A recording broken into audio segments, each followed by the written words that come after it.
ऊसच्या कारखान्यावर अत्यंत एक दुःखद अशी घटना घडली. आपले बीडचे रील स्टार गणेश भाऊ डोंगरे यांचं ट्रॉली अंगावर पडून दुर्दैवी असं त्यांचं निधन झालं. त्यांच्या पश्चात 3 छोट्या छोट्या मुली आणि पत्नी, आई वडील आहे. आणि ते खरं म्हणजे घरचे करोडो अब्जपती होते. पण त्यांना एक छंद होता ऊसतोडाचा आणि दिवसभरात 200-400 रुपये येईन तेवढ्यामध्ये आपला उदरनिर्वाह करायचा. आता सरकार त्याला 1,00,000-2 लाखाची मदत करण. खरं म्हणजे सरकारनं मदतीची गरज नाही, ते ऑलरेडीच पैशावले.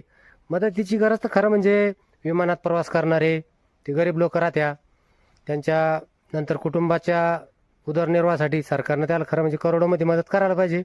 आणि ऊसतोड करणारे कामगार लोक हे ऑलरेडीच हे पैशावले राहत्या. पण मग एक आपले एक छंद म्हणून ते या गोष्टी ऊस तोडणं, ऊस वाहतूक हे करीत राहत्या. तरी सरकारनं आता या गोष्टीचा थोडासा विचार करायला पाहिजे. जे दमडीसाठी लहान लहान लेकरं टाकून हा माणूस ड्रायव्हरकी करत होता, त्याची स्वतःची सौभाग्य होती, ऊसतोड करून त्या कुटुंबाचा उदरनिर्वाह करत होती. याचं तरी सरकारनं थोडंफार भान ठेवायला पाहिजे. बस एवढंच सांगन.